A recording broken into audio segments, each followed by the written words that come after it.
Good morning student. I am faculty of Sandipani Higher Secondary School. In last class we discussed democratic politics book of chapter number 2 in class 9th. Class 9th में हमने जो democratic politics book से उसमें chapter number 2 start किया था, constitutional design था. There we discussed about the South Africa constitution. हम क्या डिस्कस कर चुके थे? साउथ अफ्रीका का जो कॉन्स्टिट्यूशन था उसके बारे में हम डिस्कस कर चुके थे. Today we will discuss about the making of the Indian Constitution. It is our new topic is 2.3. अब हमारा जो नेक्स्ट टॉपिक है वो क्या है? Making of the Indian constitution. ठीक है, कॉन्स्टिट्यूशन मतलब संविधान. अब हम कौन से संविधान की बात करेंगे? इसके पहले जो हमने बात की थी वो बात की थी हमने साउथ अफ्रीका के संविधान की. वहाँ पे अपार्थिड जो था मतलब रंग भेद जो था उसके कारण क्या हुआ था, बहुत ज़्यादा प्रॉब्लम क्रिएट हो गई थी और उसी कारण बनाना भी पड़ा था संविधान. बहुत सारी प्रॉब्लम फेस करना पड़ी थी ईच एंड एवरी पीपल को. अब टुडे आज हम ये पढ़ेंगे कि जो हमारा भारत है मतलब इंडिया का कॉन्स्टिट्यूशन के बारे में हम लोग डिस्कस करेंगे. Like South Africa, now we will start the topics that like South Africa, India's constitution was also drawn up under very difficult circumstances. क्या हुआ था? जैसे कि हमने देखा था साउथ अफ्रीका का जो कॉन्स्टिट्यूशन था, साउथ अफ्रीका का जो संविधान था वो कैसे बना था. एक बहुत ही सर्कमस्टांसेस आए थे, वहाँ पे बहुत बड़ी बड़ी डिफ़िकल्टीज़ आई थी, फेस करना पड़ी थी और उसके बाद संविधान बना था. तो इसी तरह भारत में भी क्या हुआ था, जो भारतीय संविधान बना वो भी बहुत ज़्यादा मुश्किल सर्कमस्टांसेस में, डिफ़िकल्ट सर्कमस्टांसेस में बना था. The making of the constitution for a huge and diverse country like India was not a easy affair. अब जैसे हम भारत की बात करते हैं, भारत एक बहुत बड़ा देश है तो ईजी बहुत ज़्यादा सरल नहीं था कि आप इजीली संविधान को बना सके. At the time the people of India were emerging from the status of subject to that citizen. इसमें क्या किया, हर व्यक्ति को हर तरीके से सब्जेक्ट को क्या किया गया था, इमर्ज किया गया था और हर सब्जेक्ट को इसमें हर नागरिक इसमें रखा गया था, है ना. अब जैसे कि जो हमारा देश था, जो हमारी कंट्री थी, हम बात करें the country was born through a partition of the basis of religion. पहले ही जब हम बात करते हैं तो रिलीजन्स के ऊपर मतलब कि धर्म के ऊपर क्या यहाँ पे भेदभाव थे, पार्टीशंस थे. This was the traumatic experience for the people of India and Pakistan. जैसे कि कई मतभेद हुए थे इंडिया और पाकिस्तान में. At least 10 lakh people were killed on the both side in the border in the partition related violence. तो ये जो पार्टीशन है, पार्टीशन को लेकर जो विवाद हुआ था इसमें कम से कम हम बात करें कि दोनों साइड के कितने लोग मारे गए थे, अबाउट 10 लाख, कम से कम 10 लाख लोगों ने क्या करी थी, अपनी जान गंवा दी थी इस पार्टीशन की वजह से. देयर वॉज अनदर प्रॉब्लम, एक और अनदर प्रॉब्लम थी. एक प्रॉब्लम तो ये हुई पार्टीशन से रिलेटेड, एक अनदर प्रॉब्लम ये थी the British had the state to decide whether they wanted to merge with India और पाकिस्तान और रिमेन इंडिपेंडेंट. अब ब्रिटिशर्स का इसमें इन्वॉल्वमेंट ये था, वो ये चाहते थे कि वो या तो मर्ज कर दे या फिर उनको क्या कर दे, इंडिपेंडेंट कर दे, वो आत्मनिर्भर बना दे. ब्रिटिशर्स ने भी क्या करा था, बहुत सारी प्रॉब्लम्स क्रिएट करी थी. The merger of the princely state was a difficult and uncertain. अब इसको मर्ज करना, हम बात करें यहाँ मर्ज करना, बहुत बड़ी एक साथ संधि करना बहुत बड़ी समस्या उस समय आ गई थी. When the constitution was being written the future of the country did not look as secure it does today. Okay, the makers of the constitution had anxieties about the present and the future. अब जब constitution बनाया, जब हमारा संविधान बनाया तो ऐसा नहीं है कि उसको एक ही चीज़ को ध्यान में रखते हुए संविधान बना दिया. संविधान बनाया तो उसमें देखा गया कि भूतकाल क्या था, मतलब पास्ट में क्या था और हमारे फ्यूचर में क्या होगा. तो इन चीज़ों को ध्यान में रखकर क्या बनाया गया था, संविधान बना गया था. Now the path to the constitution, our next topic क्या है, पाथ जो है to the constitution. Despite all this difficulty, अब जब ये डिफ़िकल्टी आई कि कई बार इनको मर्जिंग मतलब मर्जिंग हो गया या फिर मर्जिंग करने का चाहा या कभी इनमें पार्टीशन हो गया, पार्टीशन होने के बाद मर्ज करना एक बहुत बड़ी डिफ़िकल्टी थी. अब बात की बात करते हैं तो डिस्पाइट, और जब हमें इतनी सारी डिफ़िकल्टी, इतनी सारी समस्या आई, so there was one big advantage for the makers of Indian constitution. तो इसका एक बहुत बड़ा फ़ायदा भी हमको मिला था किसमें, इंडियन कॉन्स्टिट्यूशन, भारतीय संविधान को बनाने में.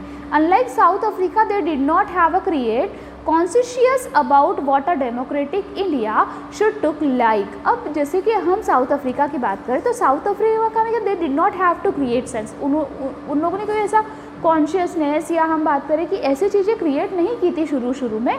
So much of the coincidence had involve during the freedom struggle. अब हम स्ट्रगल की संविधान बना था, तो अब क्या हुआ, फ्रीडम के लिए भी क्या करा था, लोगों ने स्ट्रगल करा था, देश के लिए अपनी जान गंवाई थी, उसके बाद हमको क्या मिली थी, आज़ादी मिली थी। Our national movement was not merely a struggle against the foreign rule. हमारे जो नेशनल मूवमेंट थे, जो नेशनल मूवमेंट चलाए गए थे, वो मेयरली बोल सकते हैं, was not merely a struggle, उसको स्ट्रगल नहीं बोला जाता against to the British rule. It was also a struggle to our country and transform our society and politics. ये भी एक तरीके का क्या बोल सकते हैं कि ये भी एक तरीके का ऐसा स्ट्रगल था जिससे हमारी सोसाइटी को, हम बात करें हमारे देश की बात कर ले, सोसाइटी की बात कर ले, राजनीतिक की बात कर ले, सभी को क्या मिला था, फ्रीडम मिली थी।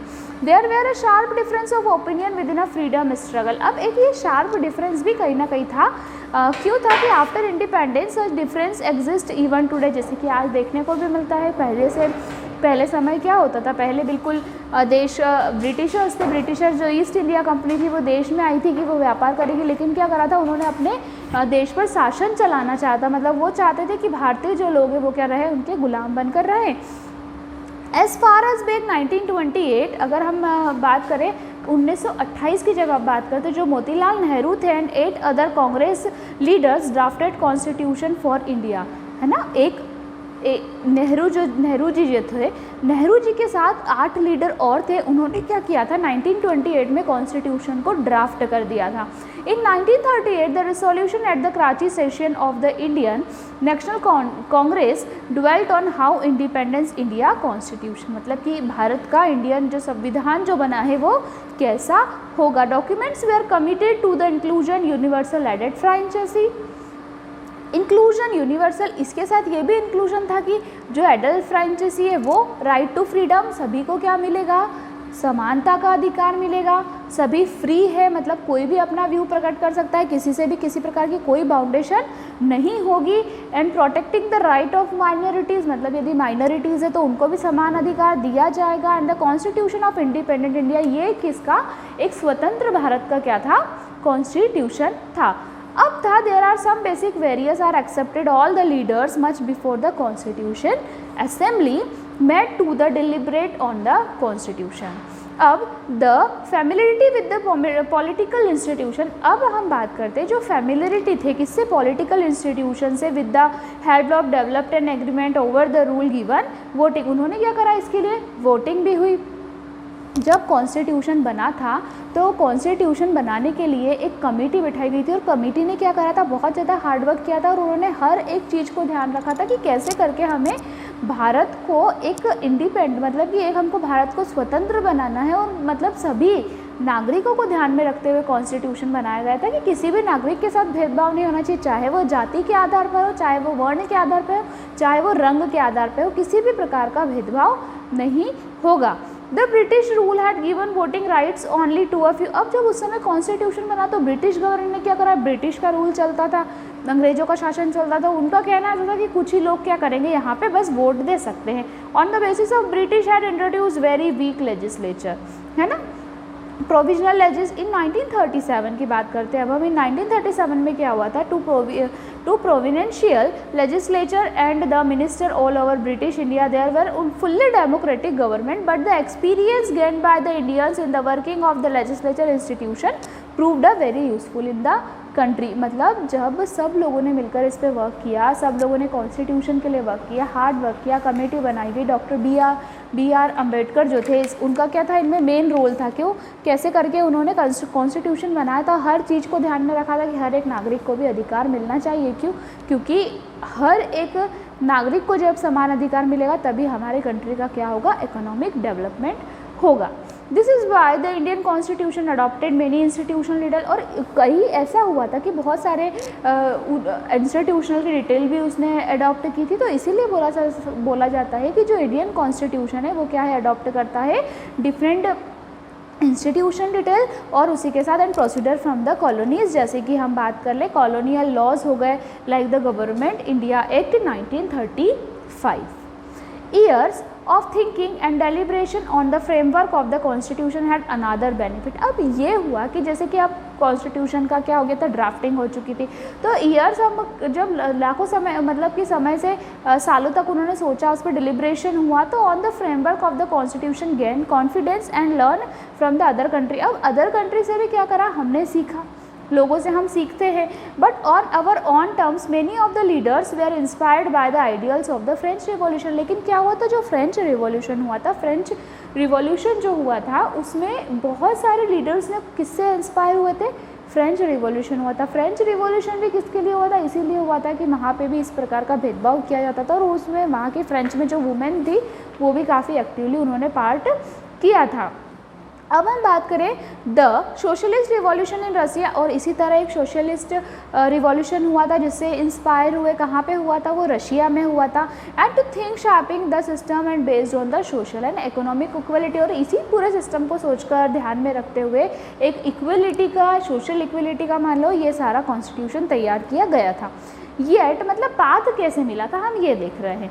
Yet they were not simply imitating what others had done, at each step they were questioning whether the things suited to our country and all this factor contribute to making the constitution। मतलब ऐसा उसमें ध्यान में रखा गया था कि हर revolution को लेकर, हर एक्ट को लेकर सोचा गया था और फिर ध्यान में रखा गया था कि कैसे हम हमारे कॉन्स्टिट्यूशन को फ्रेम कर सकते हैं, कैसे हम हमारे कॉन्स्टिट्यूशन को बना सकते हैं। तो ये क्या था, पूरा एक रास्ता था कि इन चीज़ों को लेकर हमारा कॉन्स्टिट्यूशन बनाया गया था। अब हम बात करते हैं कॉन्स्टिट्यूएंट असेंबली, मतलब असेंबली जब बनाई गई थी, संविधान की जो असेंबली बनी थी उसमें कौन कौन इन्वॉल्व था।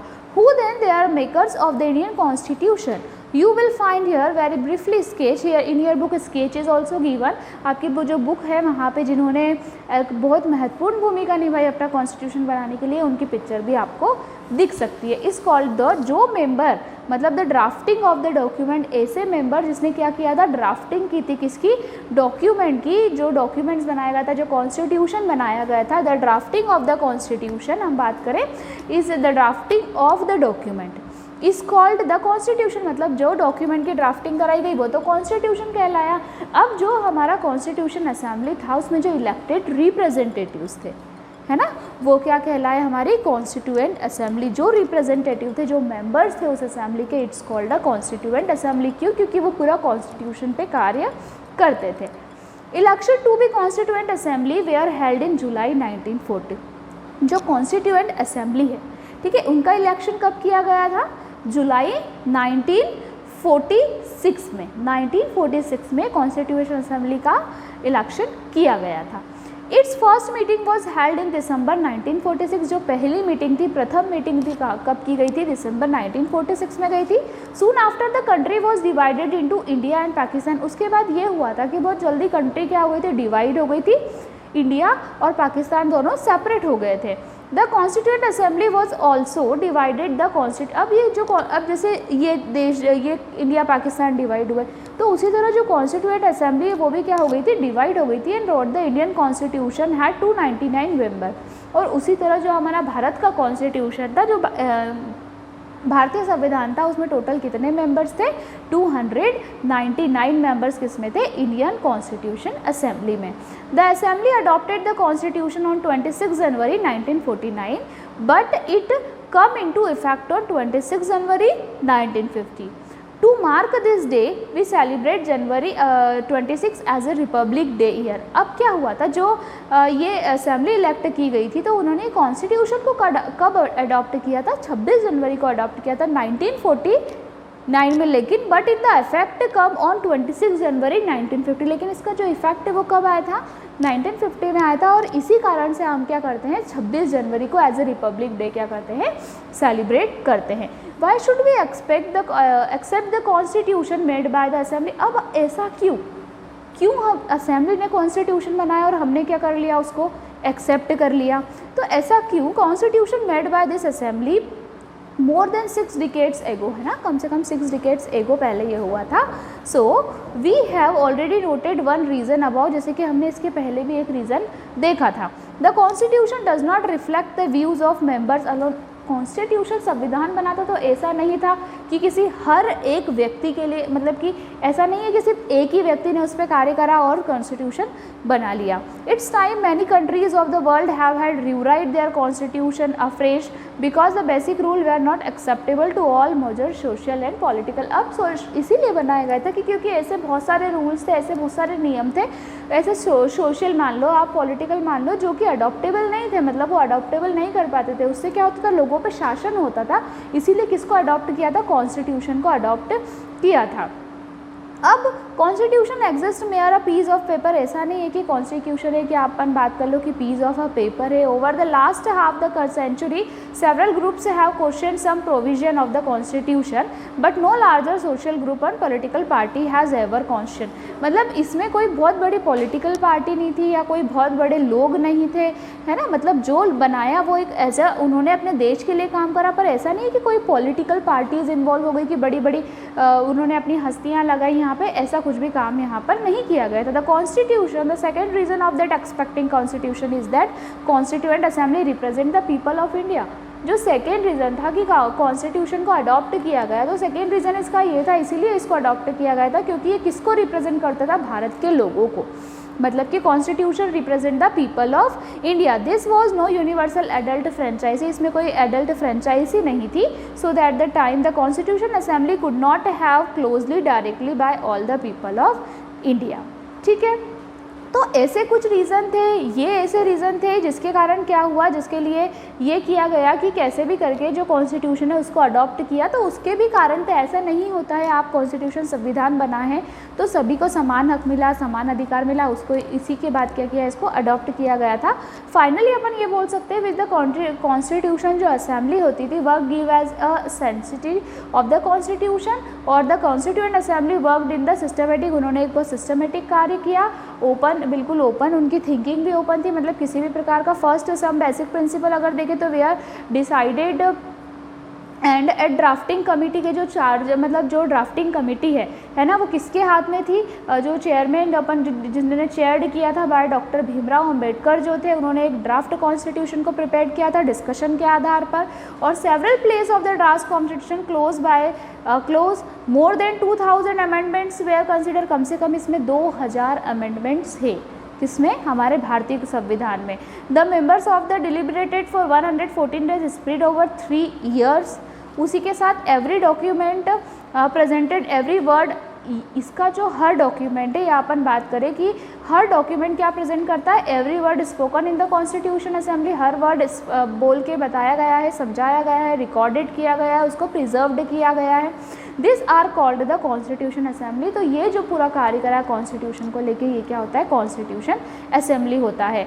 डिबेट्स व्हेन प्रिंटेड, जब डिबेट्स हुए, प्रिंटेड हुआ तब भी डिबेट्स हुए. मतलब बहुत अच्छा खासा डिस्कशन इसमें किया गया था. This debates provide the rationale behind very provision of the constitution. These are used to interpret the meaning of the constitution. So this topic is our completed. Now next topic is that guiding values of the Indian constitution. Next topic we will continue in our next class. Thank you so much.